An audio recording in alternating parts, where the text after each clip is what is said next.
Hi everybody and welcome to From the Shelf. I'm Miss Cindy from the South Brunswick Public Library, and today I'm going to be reading you Chapter 6 of The Wizard of Oz. When we last left Dorothy, Toto, and the Scarecrow, they had just rescued a rusted Tin Woodman, and Dorothy realized that she was running out of food for her and Toto. Let's find out what happens next in the next chapter, The Cowardly Lion. All this time, Dorothy and her companions had been walking through the thick woods.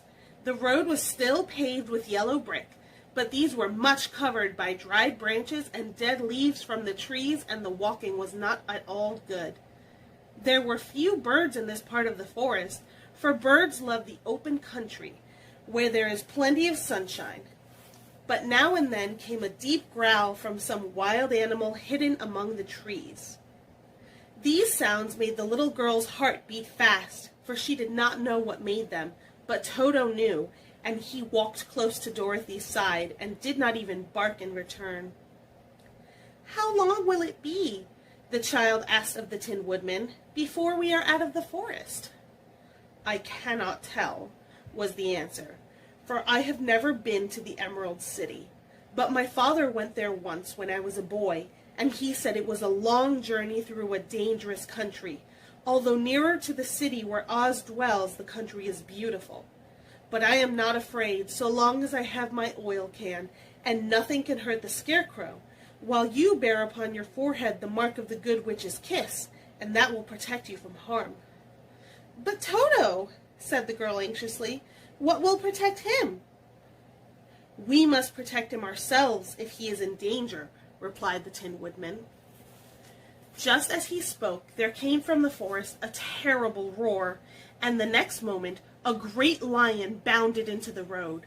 With one blow of his paw, he sent the Scarecrow spinning over and over to the edge of the road, and then he struck at the Tin Woodman with his sharp claws. But to the lion's surprise, he could make no impression on the tin, although the woodman fell over in the road and lay still. Little Toto, now that he had an enemy to face, ran barking toward the lion, and the great beast had opened his mouth to bite the dog, when Dorothy, fearing Toto would be killed, and heedless of danger, rushed forward and slapped the lion upon his nose as hard as she could, while she cried out, "Don't you dare to bite Toto! You ought to be ashamed of yourself, a big beast like you, to bite a poor little dog!" "I didn't bite him," said the lion, as he rubbed his nose with his paw where Dorothy had hit it.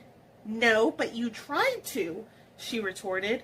"You are nothing but a big coward." "I know it," said the lion, hanging his head in shame. "I've always known it, but how can I help it?" "I don't know, I'm sure. To think of your striking a stuffed man like the poor Scarecrow." "Is he stuffed?" asked the lion in surprise, as he watched her pick up the Scarecrow and set him upon his feet, while she patted him into shape again. "Of course he's stuffed," replied Dorothy, who was still angry. "That's why he went over so easily." "It astonished me to see him whirled around so. Is the other one stuffed also?" "No," said Dorothy. "He's made of tin." And she helped the woodman up again. "That's why he nearly blunted my claws," said the lion. "When they scratched against the tin, it made a cold shiver run down my back. What is that little animal you are so tender of?" "He is my dog, Toto," answered Dorothy. "Is he made of tin or stuffed?" asked the lion. "Neither. He's a meat dog," said the girl. "Oh, he's a curious animal, and seems remarkably small now that I look at him. No one would think of biting such a little thing, except a coward like me," continued the lion, sadly. "What makes you a coward?" asked Dorothy, looking at the great beast in wonder, for he was as big as a small horse. "It's a mystery," replied the lion. "I suppose I was born that way.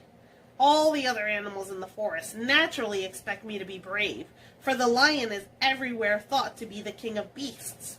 I learned that if I roared very loudly, every living thing was frightened and got out of my way. Whenever I've met a man, I've been awfully scared, but I just roared at him, and he has always run away as fast as he could go. If the elephants and the tigers and the bears had ever tried to fight me, I should have run myself. I'm such a coward. But just as soon as they hear me roar, they all try to get away from me, and of course I let them go. But that isn't right. The king of beasts shouldn't be a coward, said the Scarecrow. I know it, returned the lion, wiping a tear from his eye with the tip of his tail. It is my great sorrow, and makes my life very unhappy.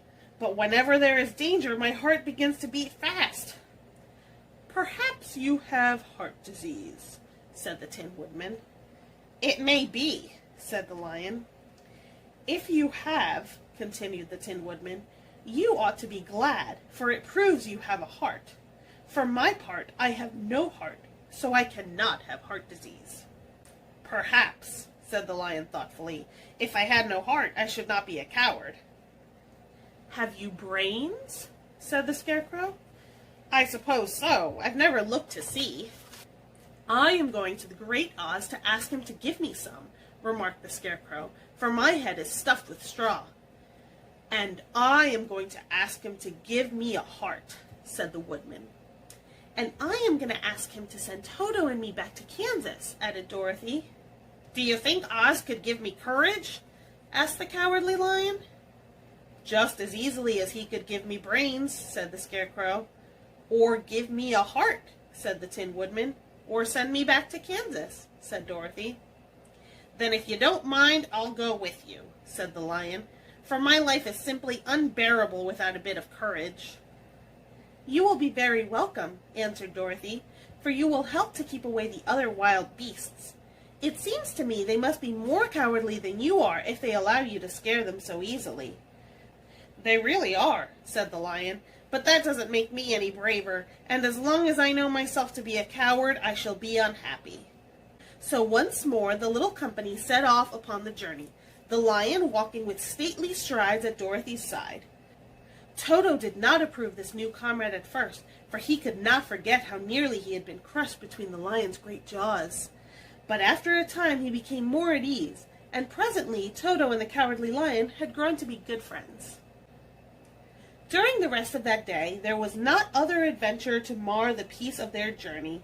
Once, indeed, the Tin Woodman stepped upon a beetle that was crawling along the road and killed the poor little thing. This made the Tin Woodman very unhappy, for he was always careful not to hurt any living creature. And as he walked along, he wept several tears of sorrow and regret. These tears ran slowly down his face and over the hinges of his jaw, and there they rested. When Dorothy presently asked him a question, the Tin Woodman could not open his mouth, for his jaws were tightly rusted together. He became greatly frightened at this, and made many motions to Dorothy to relieve him, but she could not understand. The Lion was also puzzled to know what was wrong, but the Scarecrow seized the oil can from Dorothy's basket and oiled the Woodman's jaws, so that after a few moments he could talk as well as before. "This will serve me a lesson," said he, "to look where I step. For if I should kill another bug or beetle, I should surely cry again, and crying rusts my jaw so that I cannot speak." Thereafter he walked very carefully, with his eyes on the road, and when he saw a tiny ant toiling by, he would step over it, so as to not harm it. The Tin Woodman knew very well he had no heart, and therefore he took great care never to be cruel or unkind to anything. "You people with hearts," he said, "have something to guide you, and need never do wrong, but I have no heart, and so I must be very careful. When Oz gives me a heart, of course, I needn't mind so much." Okay, everybody, that's it for Chapter 6. Thank you for joining me today. Make sure to tune in tomorrow to find out what happens to Dorothy, Toto, the Scarecrow, the Woodman, and now the Cowardly Lion. Don't forget, we do a new chapter every weekday at 5 p.m. Until then, always remember, there's no place like home. Bye.